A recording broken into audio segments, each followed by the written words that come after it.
Assalamualaikum warahmatullahi wabarakatuh. Sebetulnya gue tadinya males nih nanggepin atau ngomong soal rusuhnya komen-komen di IG gue ya. Tapi gak apa-apa nih, biar makin gemes dan manja ya gue ngomong nih. Kalian nih bilang ya, kenapa kok cuman ngundang brand owner sama dokter-dokter estetik ke DPR? Nih gue kasih tahu ya, DPR tidak pernah sama sekali mengundang mereka. Ya, gue tanya ke sekretariat, ternyata mereka yang berkirim surat dari beberapa minggu yang lalu ya, untuk mengajukan surat permohonan untuk RDP atau rapat dengar pendapat ya, yang mau berbicara soal keresahan, kegaduhan soal skincare, termasuk dugaan pemerasan dari dokter, ada seorang dokter ke dokter lainnya ya. Nah, jadi memang kalau pengen RDP di DPR ya harus mengajukan surat permohonan, bukan ujuk-ujuk DPR yang ngundang. Understood? Nah, tiba-tiba ya datang segerombolan orang yang komen di Uya-Kuya, bilang katanya Uya-Kuya berpihak membela owner, dibayarlah Dewan Pembela Owner. Nih maaf nih ya, orang yang kenal gue udah pasti tahu siapa gue, tahu kredibilitas gue ya. Dan intinya haram hukumnya buat gue nih Uya-Kuya untuk menerima uang, apalagi minta nih ya sejumlah uang ya untuk membela kepentingan siapapun. No, demi anak-anak dan keluarga gue, demi orang tua gue, demi ibu gue haram. Intinya gue tegak lurus, gue cuma mengerjakan tugas gue sebagai DPR, membela kepentingan rakyat, pro rakyat. Rakyat yang mana? Ya seluruh rakyat lah, bukan rakyat golongannya SS doang, gayangannya dokter RG, dokter endoktif, dokter siapa, dokter-dokter yang lain, bukan. Gue semua rakyat. Gue nggak peduli ya sama tekanan-tekanan apapun dari golongan manapun atau dari buzzer manapun yang mencoba menekan gue ya. Yang jelas kalau ada skincare berbahaya ya, atau apapun yang berbahaya atau apapun ya, apalagi membahayakan kesehatan masyarakat, harus diberantas. Bubarkan, kalau perlu tutup pabriknya. Itu biar itu tugas BPOM dan polisi. Gue akan kawal sebagai Komisi 9 ya. Tapi kalau memang juga ada ya upaya pemerasan ya, itu juga ya jangan dinormalisasi.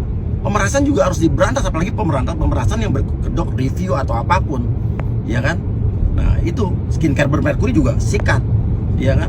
Nah kemarin kan konteksnya itu kan ada orang yang mengaku diperas ya, katanya dengan membawa-bawa nama DPR dan BPOM.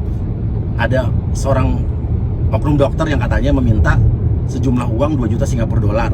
Ya wajar lah mereka ngomong begitu. Saya tanya, siapa orangnya, siapa yang diperas, siapa yang meres, berapa, seperti apa kejadiannya. Karena saya nggak mau cuman ngomong doang, nggak ada bukti. Takutnya mereka juga bohong, takutnya mereka halusinasi. Kan wajar saya nanya. Dan for your information, FYI ya, saya sudah mendengar loh ya, bukti-buktinya, voice note, chat, bukti rekaman, video, CCTV. Jadi saya juga nggak mungkin percaya begitu aja. Dan saya udah lihat, tapi saya nggak mungkin ngomong di sini. Biar aja. Itu katanya buktinya udah diserahkan ke Polda Metro Jaya dan pasti akan diputar di pengadilan nanti. Nah gini nih saran gue nih, ini enak nih ya. Kalau misalnya ada dokter yang merasa dituduh atau difitnah oleh dokter RG dan kawan-kawan ya, tuntut dong, tuntut mereka ya. Tuntut kalau kamu difitnah, dicemarkan nama baiknya, itu nggak benar, tuntut mereka balik secara hukum.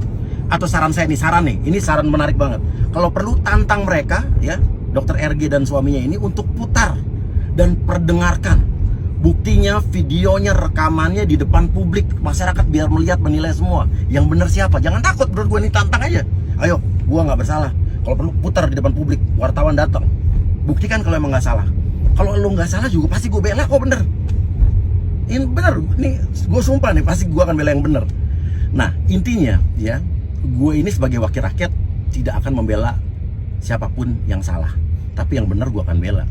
Nah kalau perlu ya, kalau emang ternyata memang ada SS lah, dokter RG, skincare-nya ternyata juga nanti membahayakan masyarakat, kita sikat pasti.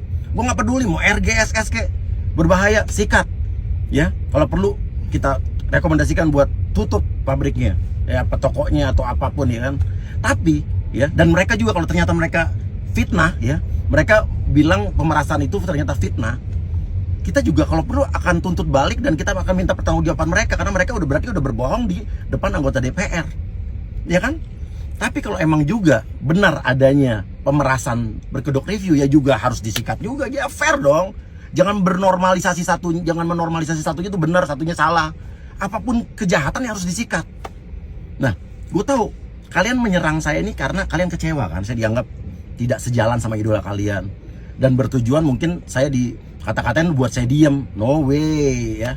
Saya ada di jalan yang lurus untuk masyarakat keseluruhan, bukan cuman golongan tertentu doang, bukan cuman golongan pembela SS, dokter RG lah, dulu bukan golongan pembela dokter T, dokter S, siapapun, bukan. Silakan ajukan surat permohonan ya ke DPR melalui prosedur yang berlaku kalau memang dirasa perlu. Dan intinya sekali lagi ya, skincare berbahaya harus kita hajar, tapi pemerasan juga harus kita hajar kalau benar ya. No nego-nego. Saya nggak akan goyah dan nggak bisa dipengaruhi oleh kepentingan apapun. Silakan bully saya, I don't care. Dan satu lagi, kita jangan cuma terjebak dalam kasus ini aja. Kasus skincare masih banyak. Saya punya data bahwa banyak pabrik-pabrik rumahan yang juga memproduksi skincare berbahaya tanpa izin BPOM dan beredar di e-commerce. Saya punya datanya, nggak usah jauh-jauh di luar kota, luar Jawa, di Jabodetabek aja ada. Saya tantang kepolisian dan atau BPOM, siapa duluan yang akan menyikat mereka. Ya, saya akan apresiasi kalau polisi duluan, saya akan apresiasi kepolisian. Kalau BPOM duluan, saya akan apresiasi BPOM. Kalau perlu dua-duanya sama-sama. Kita kasih waktu, kalau mungkin tantangan 2 minggu ini ada nggak yang menangkap pabrik-pabrik rumahan tersebut. Itu juga jangan sampai mereka dilupakan. Oke, terima kasih, mudah-mudahan mengerti. Salam sehat, salam berpikir sehat. Wassalamualaikum warahmatullahi wabarakatuh.